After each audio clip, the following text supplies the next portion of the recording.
India, 1947, a year that would forever change the course of history for millions. The subcontinent, long under the yoke of British colonial rule, finally broke free. The air was thick with anticipation, hope, and a sense of newfound freedom. The streets were filled with jubilant crowds waving flags, singing songs of liberation, and celebrating the dawn of a new era. A nation emerges from the shackles of colonialism, a beacon of hope in a world rebuilding from war.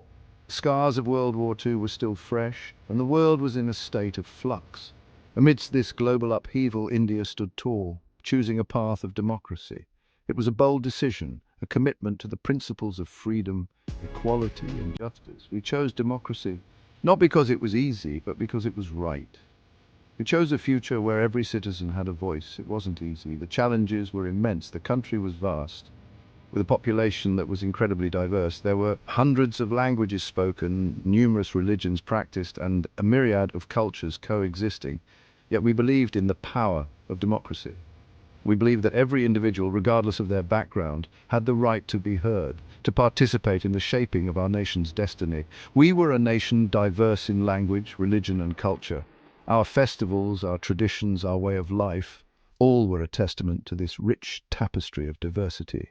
From the colorful celebrations of Diwali to the solemn observances of Eid, from the vibrant dances of Bhangra to the soulful tunes of Carnatic music, our cultural heritage was a source of immense pride. It was this diversity that made us unique, that gave us strength. But we held on to this idea that unity could exist within our differences. We believed that our diversity was not a weakness but a strength. It was a belief that was put to the test time and again, but we persevered. We stood united, not in spite of our differences, but because of them. This was the essence of our nation, the core of our identity. This was the India we fought for, the India we dreamt of. The sacrifices of our freedom fighters, the struggles of our leaders, the hopes and dreams of millions, all culminated in this moment of independence. It was a hard-fought victory, a testament to the indomitable spirit of our people. We had faced oppression, injustice, and hardship, but we had emerged victorious. This was our moment, our triumph. The early years were a testament to our commitment. Building a nation from the ground up was no small feat. There were countless challenges, from economic hardships to social upheavals, but we were determined. Our leaders worked tirelessly, laying the foundations of a democratic system that would stand the test of time. The early years were marked by a sense of purpose, a collective effort to build a better future for all. We drafted a constitution that enshrined the rights of every citizen. It was a monumental task, one that required vision, wisdom, and a deep understanding of the values that would guide our nation. Dr. B.R. Ambedkar, along with other eminent leaders, played a pivotal role in this process. The Constitution was not just a legal document, it was a reflection of our aspirations, our commitment to justice, equality, and liberty. We held free and fair elections. Power transitioned peacefully. It was a remarkable achievement, a testament to the strength of our democratic institutions. The world watched in awe as millions of Indians exercised their right to vote, as power changed hands without violence or coercion. It was a moment of pride, a validation of our democratic ideals. The world watched amazed as this fledgling democracy took flight. India, a nation that had been under colonial rule for centuries, was now a beacon of hope, a symbol of what was possible. Our journey was just beginning, but the foundations had been laid. We had shown the world that democracy could thrive, that a diverse and vibrant nation could come together in the spirit of unity and progress. This was our story, a story of resilience, determination, and hope. For decades, India's economy operated under a socialist model, but by the 1990s, it was clear we needed a change. Enter the era of economic liberalization. We opened our markets, invited foreign investment, and unleashed the potential of our people. Growth happened. A new middle class emerged. India was on the move. But progress came at a cost. Inequality soared. Traditional industries struggled, and a sense of unease began to simmer. Were we leaving some behind in our pursuit of economic progress? Against this backdrop, a new political force was gaining momentum, the Bharatiya Janata Party, or BJP. This party, which had its roots in the earlier Bharatiya Jana Sangh, was rebranded and revitalized in the 1980s. Over the years, it steadily built its base, drawing support from various sections of society. The BJP's rise was not just a political phenomenon, but a cultural and social movement that sought to redefine the Indian identity.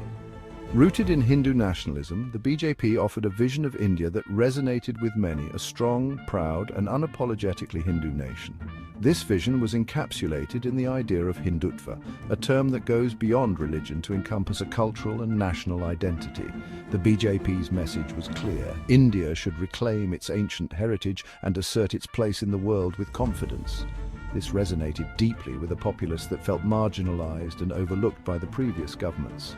At the helm was Narendra Modi, a charismatic leader with a compelling personal story.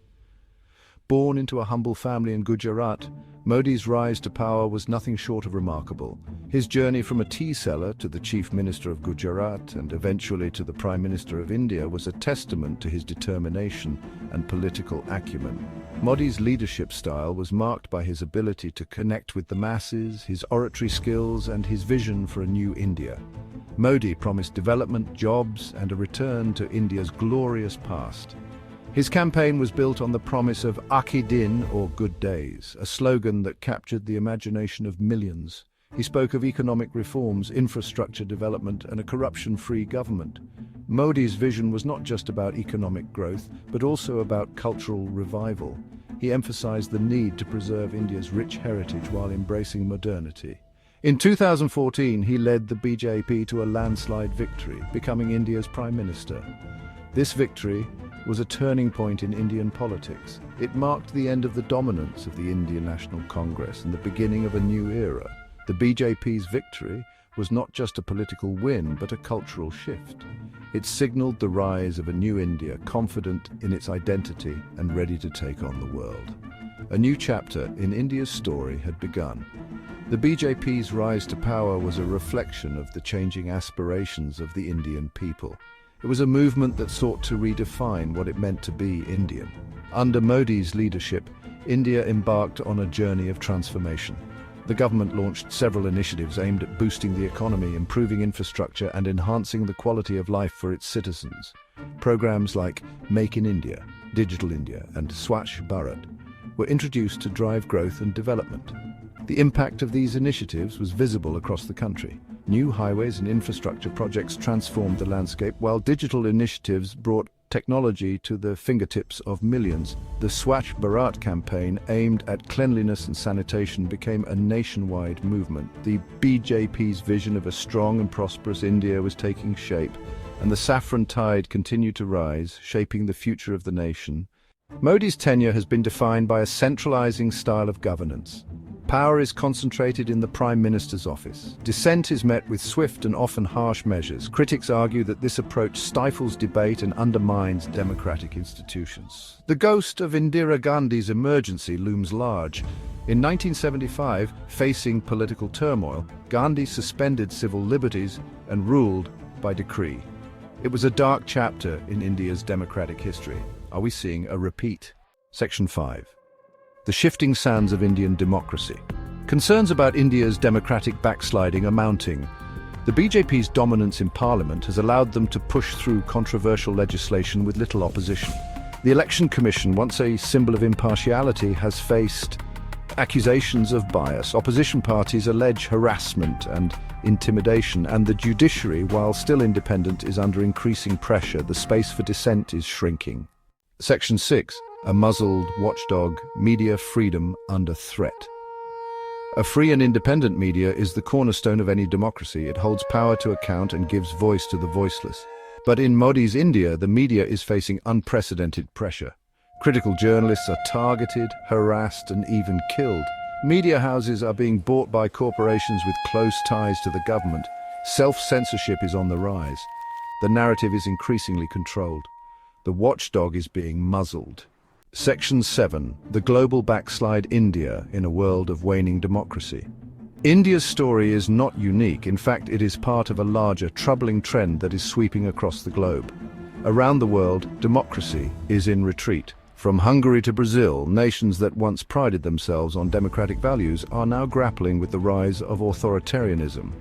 From the Philippines to the United States, the story is eerily similar. Political leaders who once championed democratic principles are now undermining them. Strongmen are on the rise, exploiting fear and division to erode democratic norms.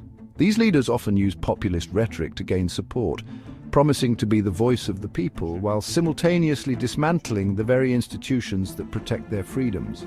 They exploit societal fears and divisions, turning neighbor against neighbor and creating an environment where dissent is not just discouraged but actively suppressed.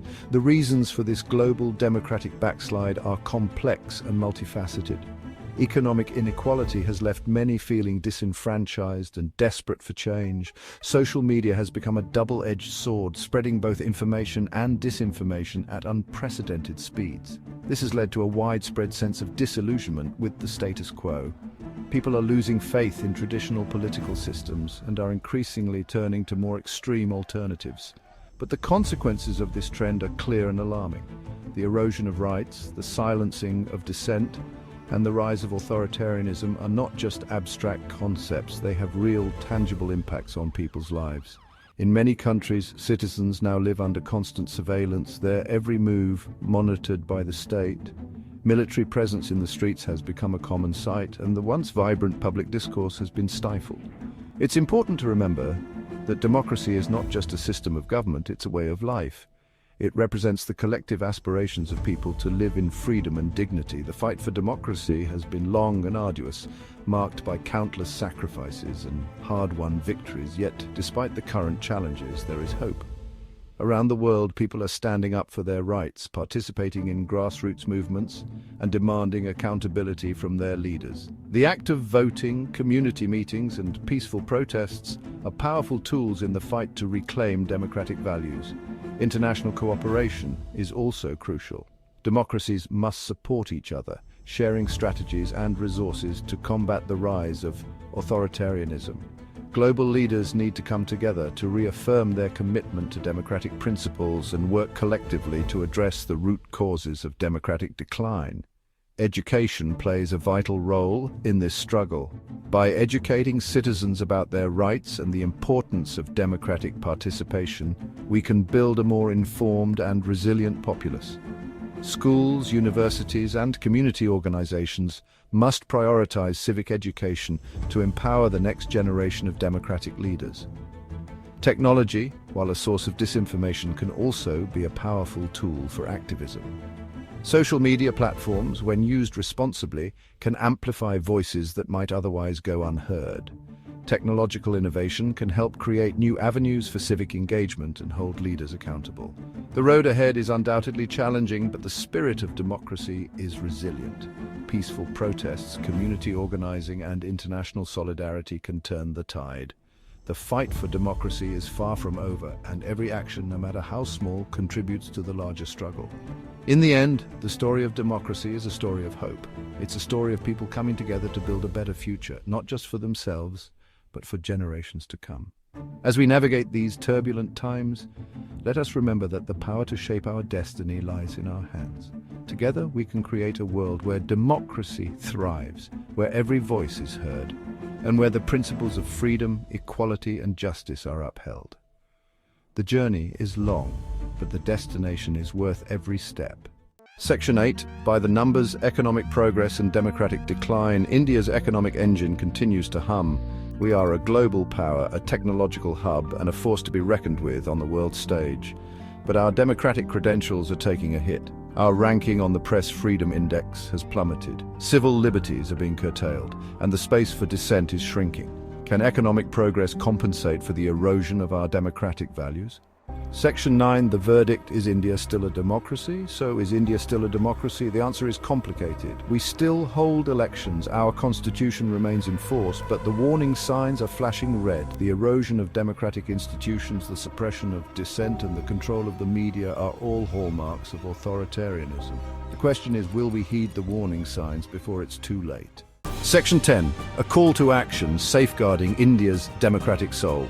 India's future hangs in the balance. The choice is ours. Will we be a beacon of hope, a shining example of democracy in a world that desperately needs it? Or will we succumb to the siren song of authoritarianism? We must raise our voices. We must hold our leaders accountable. We must defend our democratic institutions. The time to act is now. The future of our democracy depends on it.